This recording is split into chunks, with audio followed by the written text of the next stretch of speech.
শশা দিয়ে তো অনেক রকমের মাখামাখি করা হয়েছে, তবে কিন্তু আজকে শশার স্প্রিং রোল টাইপের মাখাটা হবে, আর এটা কিন্তু দারুণ লাগে খেতে। আমরা তো বেসিক্যালি পটেটো স্প্রিং রোলটাই খাই, আর আজকে আমি এটা শশা দিয়ে করব, আর সেমভাবেই করা হবে, তবে এটা কিন্তু ভাজা হবে না, এটা মাখা হবে। তো প্রথমে দুটো শশা নিয়েছি, শশাটাকে ভালো করে ধুয়ে নিয়ে তারপরে এটাকে ছুলে নিয়েছি, একটা স্টিক নিয়েছি, স্টিকটা দিয়ে শশাটাকে ঢুকিয়ে দেবো।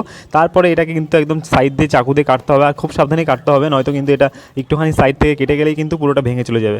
যাই হোক, তারপরে এটা দেখতে পাচ্ছ কত সুন্দর একদম স্প্রিং রোলের মতনই হয়েছে। আলু দিয়ে একদিন ট্রাই করবো, আর তারপরে এক এক করে সব মশলাগুলো অ্যাড করে নিচ্ছি। কি মশলা ইউজ করেছি সেটা উপরে লিখে দিয়েছি, যাতে তোমাদের বুঝতে কোনো রকম অসুবিধা না হয়। আর তাছাড়া আমি তো কমন মশলাগুলো ইউজ করি। তারপরে দেখো একটা কলাপাতার মধ্যে হচ্ছে স্প্রিং রোলটাকে নিয়ে নিয়েছি শশার, তারপরে এটাকে হচ্ছে ভালো করে উপর দিয়ে মশলাগুলো ছড়িয়ে ভালো করে একদম চারদিক দিয়ে লাগিয়ে নেবো, যাতে দেখতে আর ভিতর দিক দিয়ে সম্পূর্ণ মশলাটা ঢুকে যায়। আর এটা দেখতে পাচ্ছ পুরোটা একদম দারুণ হয়েছে, আর সেই সুন্দর একটা স্প্রিং রোল টাইপেরই হয়েছে। বাই দ্য ওয়ে, এটা দেখতে যতটা সুন্দর লাগছে, খেতে কিন্তু তার থেকে ডবল টেস্টি হয়েছে। সত্যি বলছি, খুব টেস্ট হয়েছে। তোমরা একবার ট্রাই করে দেখতে পারো। আর তোমরা যারা ভিডিওতে ফার্স্ট কমেন্ট করেছে তার নাম হলো আজহার কিং। তো এইভাবে ভিডিওটা ভালো লাগলে